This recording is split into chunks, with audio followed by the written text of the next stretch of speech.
fine. Thanks for joining me in my shop. I'm going to be working on the AM side of this radio once again. Mostly because I've just reached a level of frustration with trying to get the scope-based FM alignment to work, and I think I'm going to move on to something I'm going to have a little more success with. And then once the AM side is completed, I will consider what to do with the FM side. I may just go ahead and do the VTVM-based alignment, leave the scope out of the picture for this radio because I got another FM radio waiting in the wings. So I'm going to get another shot at this. So on the AM side, I'd done a very similar repair, just to remind myself and everybody who's watching, in which I'd taken one IF coil out, disabled the capacitors in it, put it back in, sized up what the capacitance needs to be to resonate the IF coils, installed those capacitors, and got hung up on the fact that there's a third capacitor which is intended to basically ground out the AC, the FM or IF signal, and leave only the low frequency audio stuff. And I had stuck in a capacitor based on a little bit of thinking. Looks like that capacitor was way too small, so I have a much bigger one here. This is a 900 picofarad capacitor. Just physically looking at the size of it, it's so much bigger than the thing that was in the IF strip, in the IF transformer rather. It's just so hard for me to believe that this is the right size, but we're going to give it a go. And I'm also going to try to verify the capacitors I put in there are the correct size once I have this installed. So I'll just get busy and I'm going to tack this guy in. This just goes from one of the coils, I think the secondary coil, to ground. It's not a complicated thing at all. And we'll turn on the radio and listen to the AM side a little bit.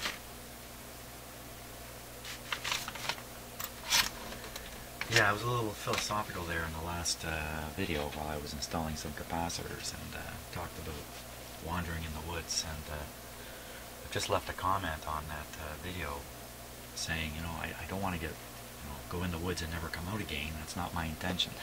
I certainly feel like that may be the case. I just burned myself out trying to get things to work well. Now I can't find my solder. Son of a gun.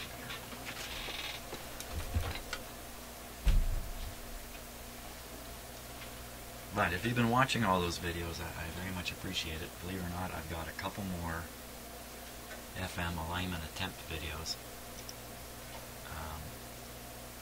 I'm going to hold off on posting them.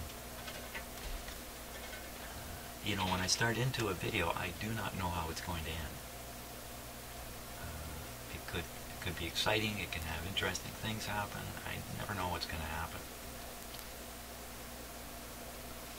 Unlike a more programmed approach.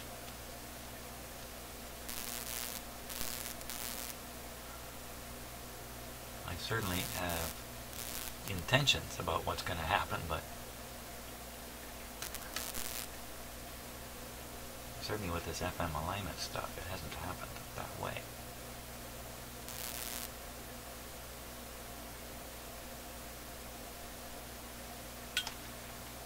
Anybody who does this work and many, many other things knows you can spend hours and hours at something thinking you're 1 minute away from getting it. And that's kind of where I've been with that FM stuff. I think, no, it's just around the corner. It's just around the corner. It's all going to work. Okay, so I got this big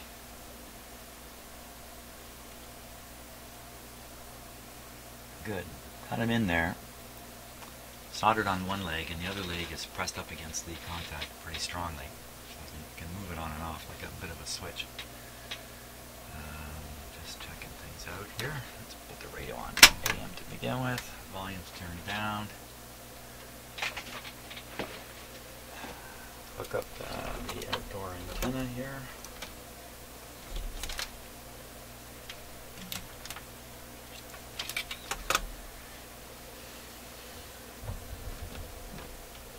Everything's ready to go.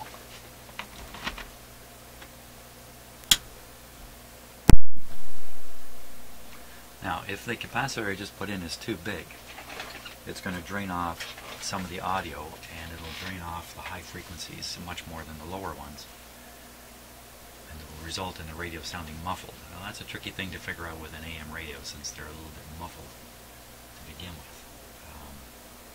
But we'll see how this goes. Okay, so everything's warming up fine. Give it full power here.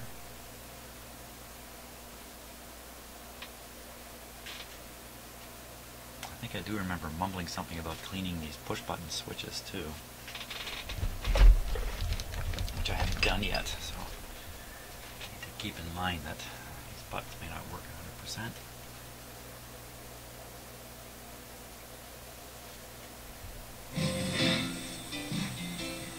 Well, okay, there's a radio. At the incomparable Beacon Hall Golf Club. Well, let's come back and talk about somebody. If you want to follow on Twitter, at Weish89, Steve Weish from the NFL Network, Joey Vendetta here on Sportsnet 590 The Fan. Winston and Mariota. Reception's very good. Picking up 590 in my shop is takes a good receiver with a good front end to do that. Excellent. The two stars of this draft. I'm just going to check. Are not see if going these are to be peaked. there. I mean, it's pretty incredible when you think about it that these two guys. I mean, look, outside of Williams. Leonard Williams, who's a star, Amari Cooper's going to be there. And can't tell that way. Okay, so we got to put on some instrumentation here. We'll feed in an IF signal. See how excited I am because the thing is working. I don't think it's a huge deal in terms of. Let me pop off that big capacitor and see what happens here.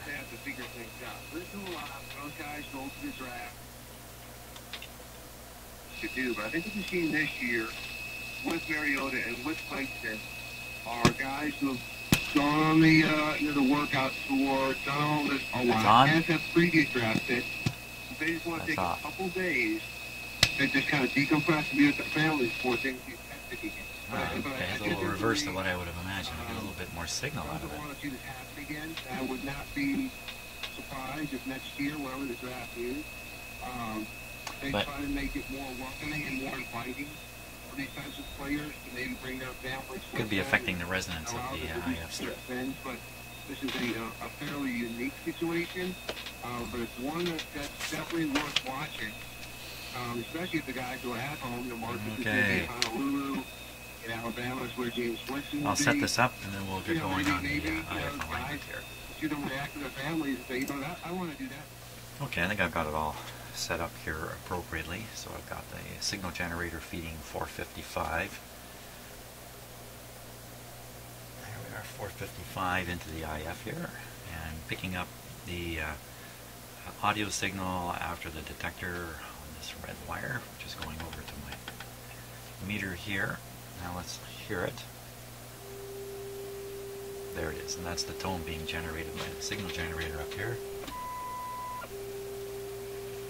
And I'm ready to do a calibrated test too, also by putting in a calibrated signal and then measuring what the output is. When we're all done, I think we're all ready to go. I'm just going to disconnect that big capacitor here for a moment and watch the meter. Have a better view of this here.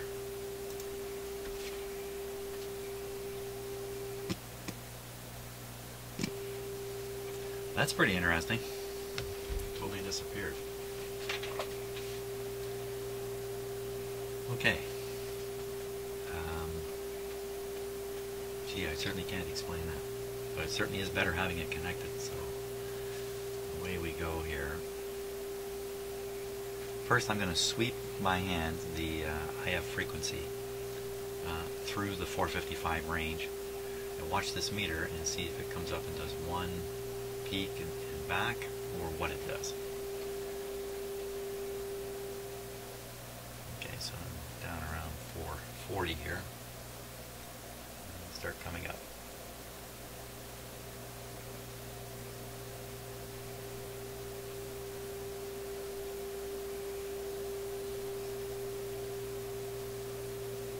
Oh, funny little dewy there. Wasn't completely smooth, was it? Put it back on 455. See, the peak is way up at.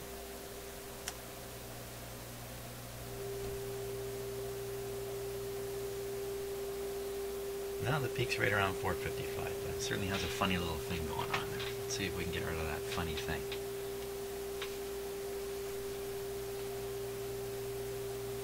So I should start on the... Yeah, it doesn't really matter which one I do first here. From the top.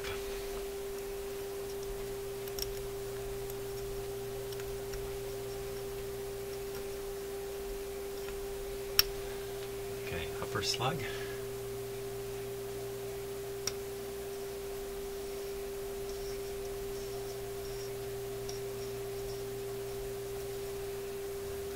Lower slug.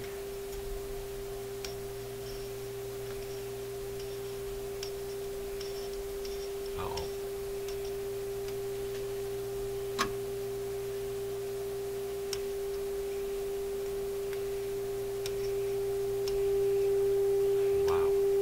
Hit the limit of the lower slug. That's telling me I've got a capacitor problem in here, because I'm still on my way up. Yeah. Cut back the input from the signal generator. So, okay. Too big or too small? That's the question. So I think the easy thing to do is parallel in a little more capacitance. Let's see what happens. So I think I'll get myself set up for that. Now, since I've forgotten the relationship between which coil is the upper and lower one, I'm just going to have to poke around here a little bit. See if I can identify it. Just keep my eye on the meter as I touch things here.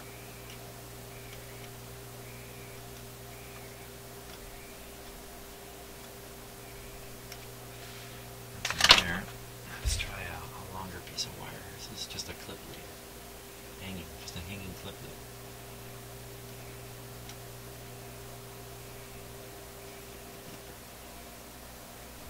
Knocked it down.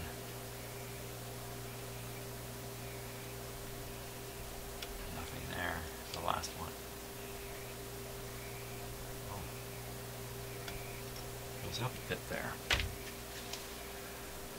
I'm still guessing a little bit, but I think that tells me I need to add some capacitance to the this guy here. Oh, what about my finger doing the job? Yeah, it's going up a little bit. Okay, so if I remember right, that's a 150. My calculation was 175. That all kind of makes sense. So I'll get out a 20 here, and we'll see if we can get it hooked up. Okay, so I tacked in a 22. Let's turn the set back on here. Pretty hard to see in the camera. There's just so many parts. It's sitting right here, and I've also tacked it in so that one leg is soldered in, and the other one is spring-loaded against the contact it's headed for.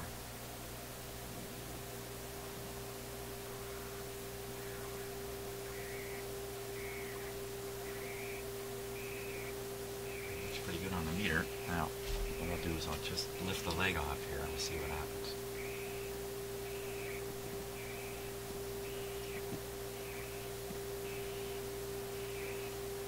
Some difference. Okay, let's see now if I can.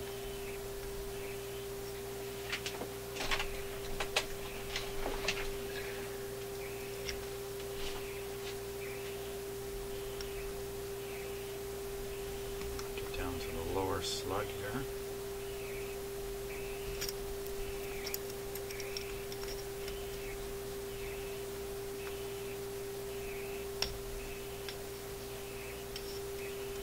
Okay, we're still slammed up at the top. So let me turn it down towards the middle range. That's way down here. So I'd say I'm way off. Way off.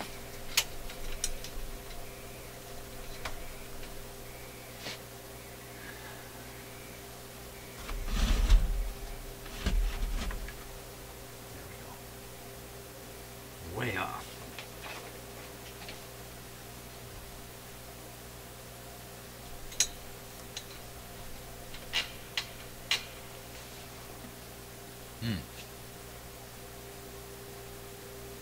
But it seems to be the correct coil to be working on. So I'm at 150 plus 22, so I'm at 172. I calculated 175, but it seems to be way low.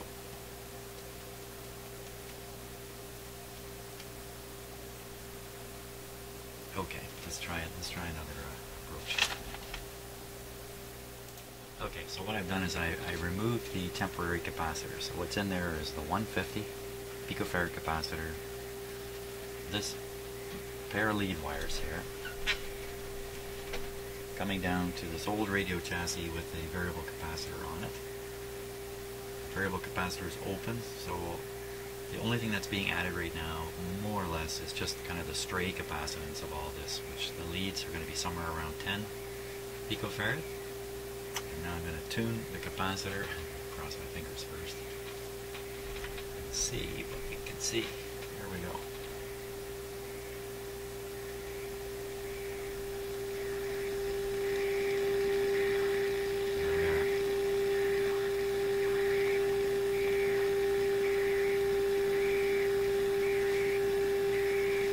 Turn the coil. I just turn this down. The signal generator's input is quite low, so this is actually pretty good. You'll see, get down the lower slug. There we go. Yeah, it's definitely resonating right there. Upper one, just to see what's happened. Well, upper one's the same spot. Good. Good.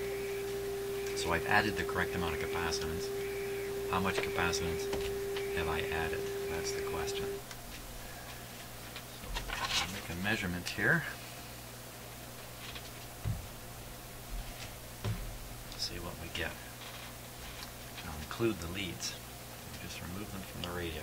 I better leave this up a little bit, or I'll forget it's operating. Would not be a good thing. Okay, I'll hook it right on to the meter here.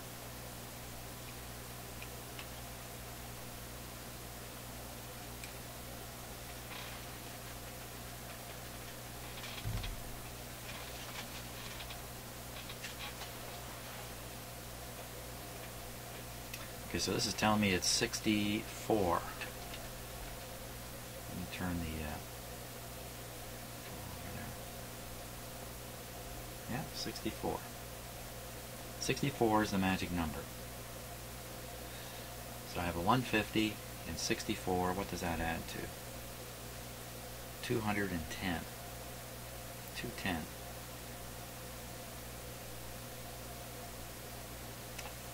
Okay, so I think I'm going to try to put in something right around 210 and see what we get here. Okay, so I've got a 220 hanging out of here now. Let's see how that works.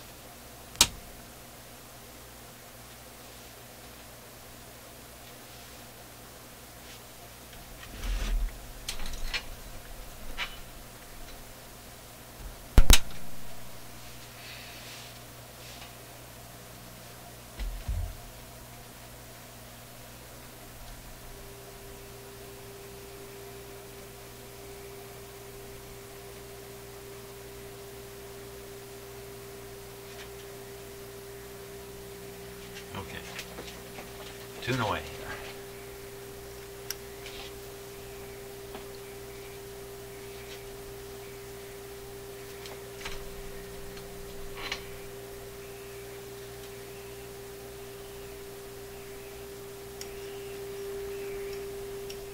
There it is. Right in the nice free zone of the slug, so it's right in a good spot in the coil. Check the upper one.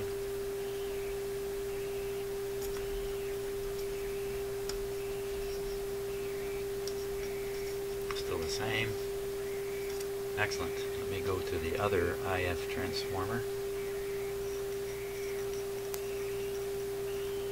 That's pretty good. That's the upper. Here's the lower. Both right on. Now, let's make a little measurement here. See if we can figure out what we're doing. So I'm currently putting in a signal of 1,000 microvolts. 1,000 microvolts. Okay, what does the sheet suggest here? Whoops, it's buried.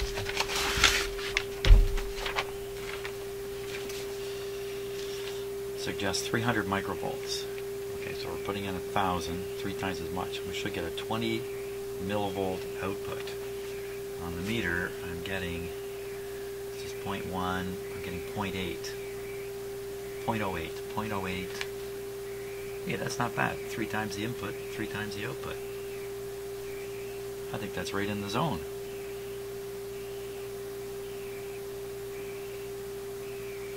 Oh, let's do this a little more accurately. I'll actually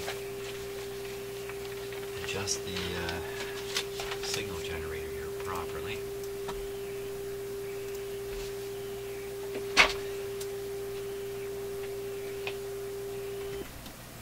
The meter is now reading output. This has to be maxed. It should be at full scale 10, where it is. So it's 10. So at this point, 10 microvolts times the multiplier of 100. 10 times 100 is 1,000. So there's 1,000. But I don't want 1,000. I want 300. Okay, so that's 300. Okay, turn the modulation back on to 400 cycles per second. Then we have a calibrated output on a pretty good cable being fed into the radio. 300 microvolts. Let me just make absolutely sure I got that right. Yeah. 300. Okay, good. 300 microvolts coming in. What do we got coming out? Okay, down here we're reading, we're on the 0.1 scale, so it's 0.1 all the way here. So this would be 0.01 down here, 0.015, and the recommendation is 0.2. So I mean it's right on the edge. And there could be problems in the way I've connected up the signal generator. Could be losing a little bit here or there. I think it's working pretty much as it's intended. Excellent. So I'm going to permanently install these two capacitors that I've worked out here, and we'll double check the radio again. Okay, well I've got those two capacitors permanently installed. Let's check this guy out now, see what we get. I've left the signal generator, everything set up exactly the same.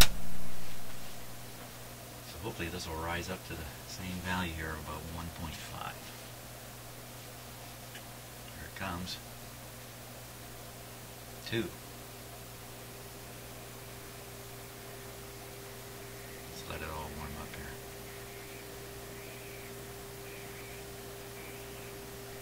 I think that 2 is more noise than anything.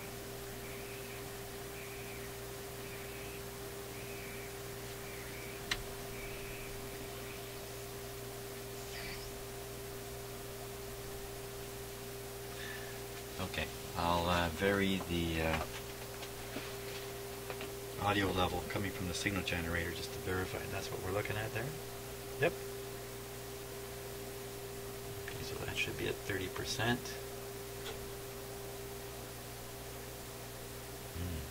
There's 30%. And we're back at the 1.5 for an input of 300 microvolts. Hey, that's pretty good. Let's do one last tune-up here.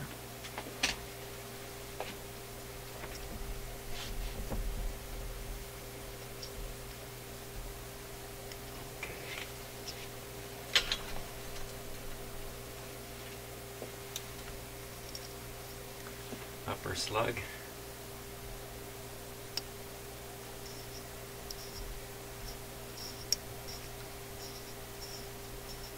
There, lower slug. Right on. Okay, so the IF is been repaired and is properly tuned and is functioning with its proper level of gain. Now, it says change band switch to AM high fidelity, tune signal generator across 440 to 470 kilocycles, and check for approximate response curve. This should be made with a proper sweep and scope. Whoa. Okay, so now we're going to try to see this on the meter here. As soon as I push the hi-fi button, I'm just making sure which button it is. Hi-fi. So here's the hi-fi. A little more noise came through. And now we'll sweep the generator. Okay, so I'm at 430. I'm going to give it just a little more power here. Okay, here we go.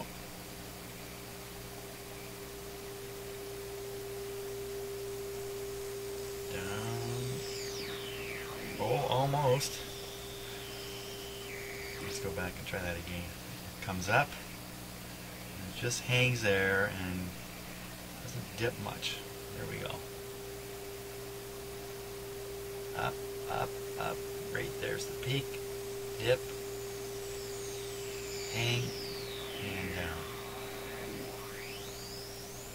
That's pretty good. That's pretty good. It's indicating to me there is actually a flat zone now. If anything, it's a better curve than the one that's on the chart there. This one gives, it's not a calibrated chart, but kind of suggests you should be getting the peak up around 450 and 460. That's what it's sort of suggesting there. So let's see, where's that peak occur? So here's one peak. Well, it's right at 455. And the hang is at 460.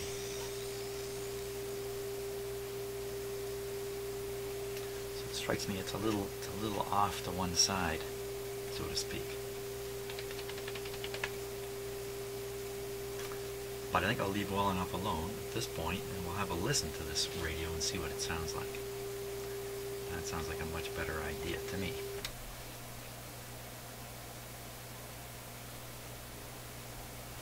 Disconnect the signal generator. I can leave the meter connected there. Take off the dummy antenna and hook up a outdoor antenna.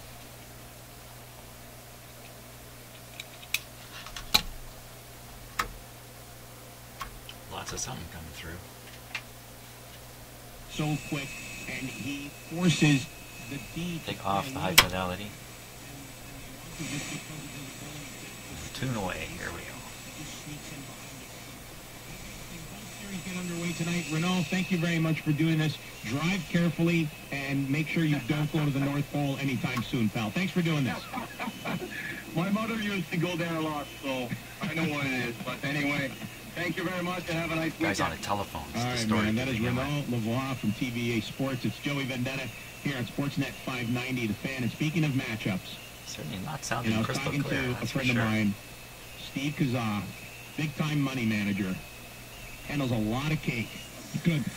There's never, every winter, there's never enough snow clouds around. And also, you have to look at the calls. West of the 427 in late November, early December was in that. It took almost 2 hours to crawl through traffic that night to get to Clarkson.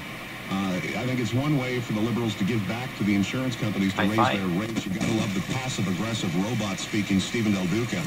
We're not even offering to apologize for any of the occurrences that happened to the poor people. Says the morning's -6, then filling up to +9 by 10 a.m., then dropping to -3 with flurries at 11 a.m., then 0 and sleet around noon, Then climbing to plus Sorry 22 about that. with a chance of thunderstorms around 1 p.m. So, a sweater? The forecast calls for Subaru, with great rates available from 0.5%.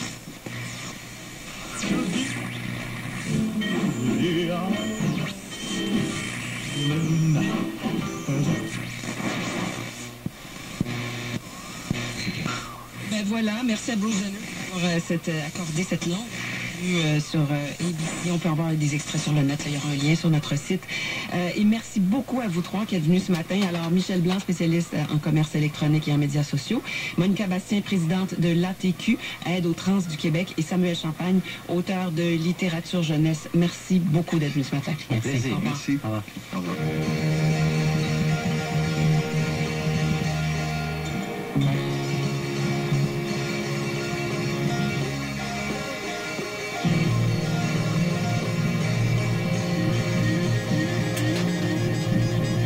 It just doesn't sound. It sounds a little hashy in the high end sound. You know, it can be once you get an IF like this up to full steam, it's now putting out strong signals into other circuits. It may reveal more trouble in other circuits, like a tube not properly biased or something of that sort. So I really need to complete the IF alignment, the AM alignment. A couple more steps here. It's just basically boosting up the front end of the radio and adjusting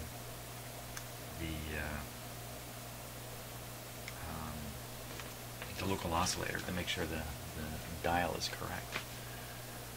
That shouldn't really change the sound of the radio, I don't think. So, uh-oh, might be something more going on here. Anyway, got the IF working pretty good, I think. So, thanks a lot for watching. And, I'll see you on the next video.